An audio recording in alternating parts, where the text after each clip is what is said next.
السلام علیکم کلاس، آپ سب کیسے ہیں؟ مجھے امید ہے کہ آپ سب خیریت سے ہوں گے اور آپ سب نے عید کو بہت انجوائے کیا ہوگا۔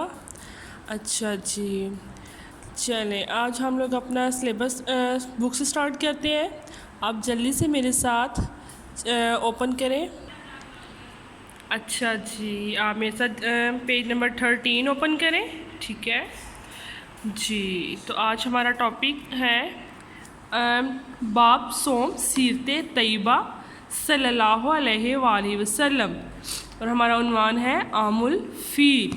سب سے پہلے آپ یہاں آج کی ڈیٹ مینشن کریں گے 3 جون، ٹھیک ہے، اور میں ریڈنگ شروع کرتی ہوں۔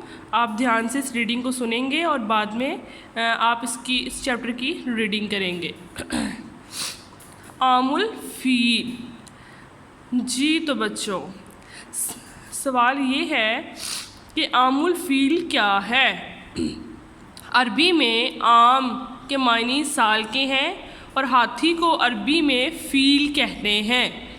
عام الفیل کا مطلب ہے ہاتھیوں کا سال، ٹھیک ہے۔ ہمارے نبی حضرت محمد صلی اللہ علیہ وآلہ وسلم جس سال پیدا ہوئے اسے عام الفیل کہا جاتا ہے۔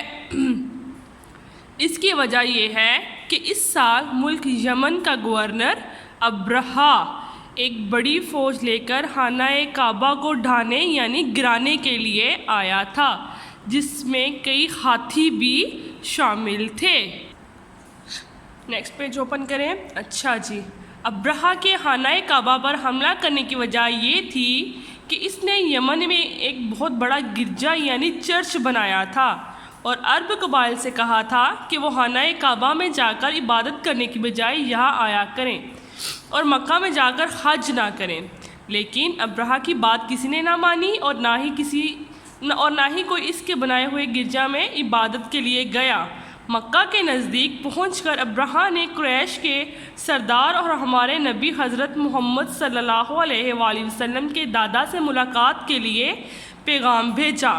اسی دوران ابرہہ کے سپاہی مکہ کے قریب چرنے والے حضرت عبدالمطلب کے 200 اونٹ پکڑ کر لے گئے، جس پر حضرت عبدالمطلب نے ابرہہ سے ملنے کا فیصلہ کیا۔ جب وہ ابرہہ کے دربار میں گئے تو وہ حضرت عبدالمطلب کی شخصیت سے بہت متاثر ہوا اور انہیں تخت پر اپنے برابر بٹھایا اور کہا کہ اس کی مکہ کے لوگوں سے کوئی دشمنی نہیں ہے، وہ صرف خانہ کعبہ کو ڈھانے آیا ہے۔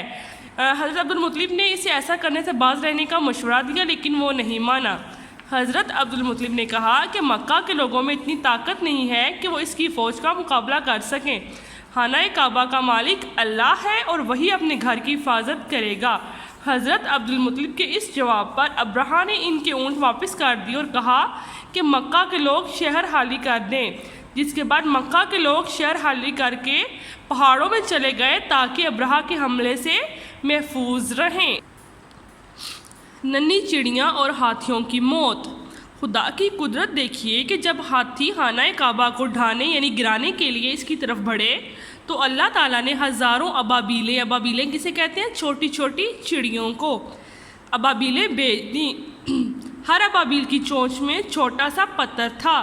اس طرح ہزاروں ابابیلوں نے ایک ساتھ ہی چھوٹے چھوٹے پتھر برسائے، جس سے ابرہہ کی فوج تباہ ہو گئی اور بہت سے سپاہی مارے گئے۔ خود ابرہہ بھی کنکریاں یعنی چھوٹے چھوٹے پتھر، خود ابرہہ بھی کنکریاں لگنے سے بری طرح زخمی ہوا۔ پھر فوج میں وبائی بیماریاں پھیل گئیں۔ وبائی بیماری کسے کہتے ہیں؟ وبائی بیماری وہ ہوتی ہے جو ایک شخص سے دوسرے شخص میں منتقل ہوتی ہے، ٹھیک ہے۔ پھر فوج میں وبائی بیماریاں پھیل گئیں۔ ابرہہ اپنے بچے کچے زخمی اور بیمار فوجیوں کے ساتھ یمن واپس بھاگ گیا اور وہاں پہنچ کر مر گیا، ٹھیک ہے بیٹا۔ میں نے آپ کو ریڈنگ کر کے بتا دی ہے، اب آپ یہ ریڈنگ کریں گے اور اس کے کویسچن آنسر انشاءاللہ ہم لوگ کل کریں گے، ٹھیک ہے۔ اپنا خیال رکھیے گا، اللہ حافظ۔